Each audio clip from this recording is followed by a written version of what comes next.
Hi friends, welcome back. तो भाई रूस ने रिलीज की हिंदू और भारत के सच्चे इतिहास की epic video. Russia releases best video on India. चलो देखें, वीडियो शुरू करते हैं। वीडियो शुरू करने से पहले अगर आप चैनल पर नए हो और आपने अभी तक सब्सक्राइब नहीं किया तो जल्दी से पहले सब्सक्राइब के बटन और बेल आइकन को क्लिक कर लो ताकि आपको हमारे सारे न्यू वीडियोस के नोटिफिकेशन मिल जाएं जैसे हम अपलोड करें। अगर आपको वीडियो पसंद आता है प्लीज लाइक एंड शेयर। चलिए शुरू करते हैं। सबसे पहले आप ये वीडियो देखिए।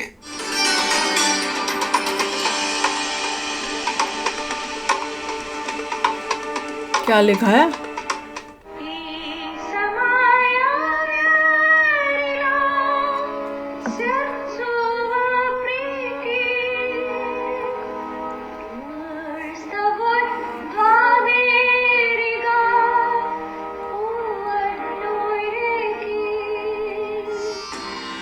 Индия – одна из древнейших цивилизаций. Многообразная природа, теплый климат, नीचे इंग्लिश में богатые लिखो ना। недра. С незапамятных времен торговые караваны развозили отсюда по миру чай, специи, благовония, ткани, золото, украшения. У Индии были всегда очень обширные торговые Да, связи да. со всеми регионами в Индийском океане, Центральной Азии.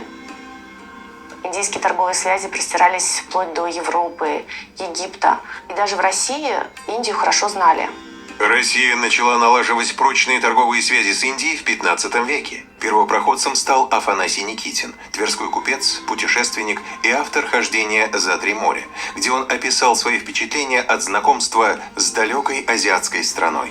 रूस के द्वारा रिलीज की गई इस वीडियो का टाइटल है Russia and India friendship story, यानी कि रूस और भारत की दोस्ती की कहानी। इस वीडियो में रूस ने बहुत ही गर्व से भारत और सनातन धर्म के साथ अपने संबंधों के ऊपर प्रकाश डाला है कि कैसे भारत रूस का एक सच्चा दोस्त रहा है, और ये बताया है कि कैसे रशियन लीडर जोसेफ स्टालिन ये कहते थे कि भारत को आजादी गांधी जी के नॉन वायलेंस विचारों के कारण बिल्कुल भी नहीं मिली थी, बल्कि भारत को आजादी भारत के वायलेंस लोगों के कारण मिली है।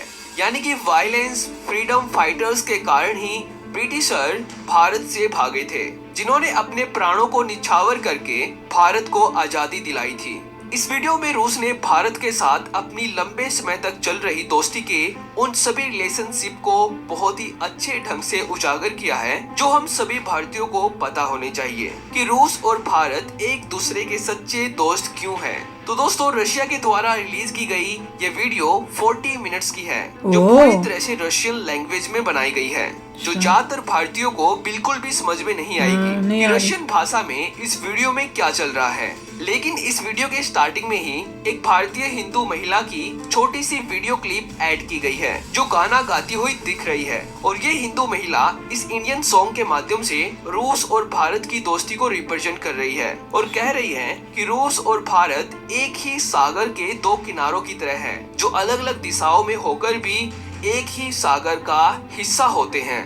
परंतु दोस्तों, रूस के द्वारा रिलीज की गई इस वीडियो की सबसे इंटरेस्टिंग बात ये है कि रूस ने भारत और अपनी दोस्ती को अच्छे ढंग से रिप्रेजेंट करने के लिए रशिया के 3 फेमस लोगों को चुना है, जो भारत और इसकी सनातन संस्कृति का बहुत ही गहरा ज्ञान रखते हैं। जिनमें से पहली है लीडिया सैंडपाइपर। ये कौन है? रशिया की कैपिटल मॉस्को में मौजूद इंडिया रिसर्च मॉस्को बोर्ड की हेड, जो सनातन हिंदू धर्म के प्राचीन इतिहास पर भी अध्ययन कर चुकी है। Second, Alexei Kupriyanov, South Asia and region Indian Ocean centre of Asia Pacific research के लीडर। और थर्ड है संजीत कुमार, जो रशिया में इंडियन एसोसिएशन के प्रेसिडेंट हैं और डायरेक्टर हैं the centre for Indian culture in Moscow के। यानी कि रूस की ये तीनों पर्सनैलिटीज सनातन और भारत के सच्चे इतिहास को बहुत ही अच्छी तरह से जानते हैं, और इन तीनों रिसर्चर ने भारत और रूस की फ्रेंडशिप को 15 पॉइंट्स में कवर किया है, और तीनों ने एक्सप्लेन किया है कि कैसे रूस और भारत एक दूसरे के सच्चे मित्र बने, और क्यों रूसी लोग भारत की हिंदू संस्कृति से इतना ज्यादा प्रभावित रहते हैं। जैसे कि लीडिया सैंडपाइपर ने वीडियो के स्टार्टिंग में ही भारत की असीम सभ्यता की प्रशंसा करते हुए कहा कि भारत दुनिया की सबसे पुरानी सभ्यता है, जहाँ डाइवर्स नेचर, वार्म क्लाइमेट और रिच मिनरल रिसोर्सेज मौजूद है। प्राचीन काल से ही ट्रेड कैरवेन्स यहाँ से दुनिया भर में चाय, मसाले, सोना, ज्वेलरी और दूसरी अमूल्य धातुएं ले जाते रहे हैं और इसीलिए प्राचीन काल से तुम्हारे सोना वाना कहाँ चला गया हमारा? यूरोप से लेकर इजिप्ट तक फैले हुए थे और यहाँ तक रशिया में भी भारत बहुत ही ज्यादा प्रसिद्ध था। और इसके बाद सन 1975 में रिलीज हुई एक रशियन मूवी कैप्टन नीमो की छोटी सी क्लिप इस वीडियो में दिखाई गई, जिसमें ये सीन था। Случилось, что немногочисленные отряды британцев до сих пор держат в повиновении огромную страну. क्या? Силы слишком неравны. Индийцы разобщены, говорят на разных языках, принадлежат к इंडिया разным के मैप के кастам. पास खड़े हैं। Потом они очень плохо вооружены.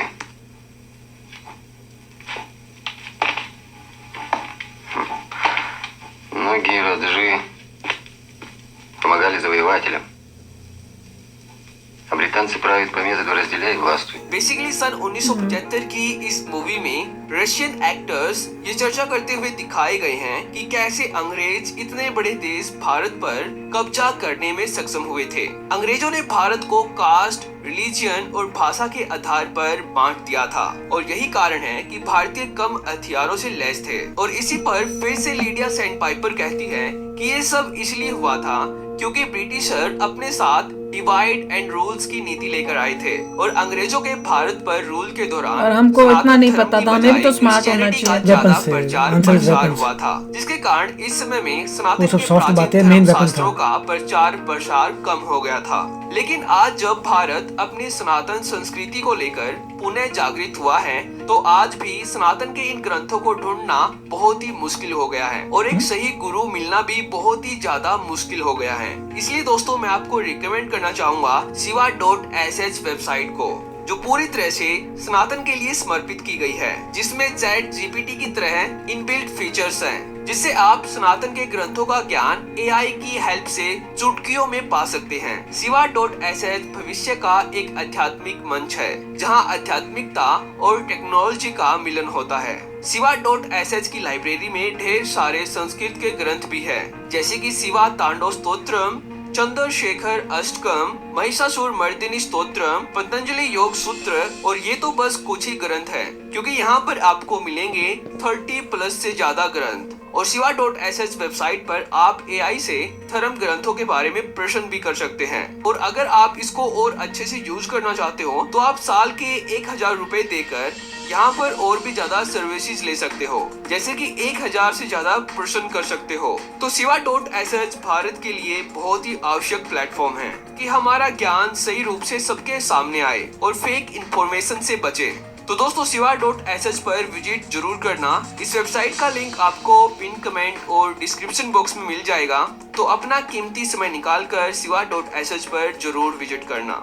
तो चलिए अब बढ़ते हैं वीडियो में आगे। तो इसके बाद एलेक्सी कुप्रियानो ने बताया कि रूसी लोगों का भारतीयों को पसंद करने का एक कारण ये भी था कि रूस में प्रसिद्ध हुई भारतीय फिल्में और उस समय इनमें कुछ ऐसी बॉलीवुड फिल्में भी राज थी कपूर जिन्होंने हिंदुओं के सांस्कृतिक मूल्यों को बहुत ही सुंदर ढंग से और रिप्रेजेंट मिथुन का किया भी था ना? था, यानी कि प्रस्तुत किया था, जैसे कि बुराई पर अच्छाई की जीत होते दिखाना और शाकाहार को फॉलो करना, जिससे रशियन का इंडियंस के प्रति एक पॉजिटिव एटीट्यूड डेवलप हुआ था। और इसके बाद एलेक्सी ने यह भी बताया कि भारत रूस के विचार अक्सर मेल खाते थे, जैसे कि उदाहरण के लिए जब भारत की प्राइम मिनिस्टर सोनिया गांधी थी तो उस समय रूस को भारत का समर्थन अक्सर मिलता रहता था। प्राइम मिनिस्टर जैसे कि सोनिया कोल्ड वार गांधी में थी? रशिया को भारत का मौन समर्थन प्राप्त हुआ था।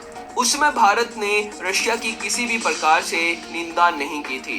रशिया के द्वारा जनरल असेंबली में रखे गए हर एक प्रस्ताव का भारत ने खुलकर समर्थन किया था। और दोस्तों इसी प्रकार से इन तीनों पर्सनैलिटीज ने भारतीयों और रूसियों का आपसी प्रेम की सही व्याख्या की और भारत और सनातन की सुंदरता का बखान किया। तो अगर आपको ये वीडियो इम्पोर्टेंट लगती है तो इसको अपने रिलेटिव्स के साथ शेयर कर देना और अगर आपको हमारा काम पसंद आता है तो इस चैनल को सब्सक्राइब कर लेना।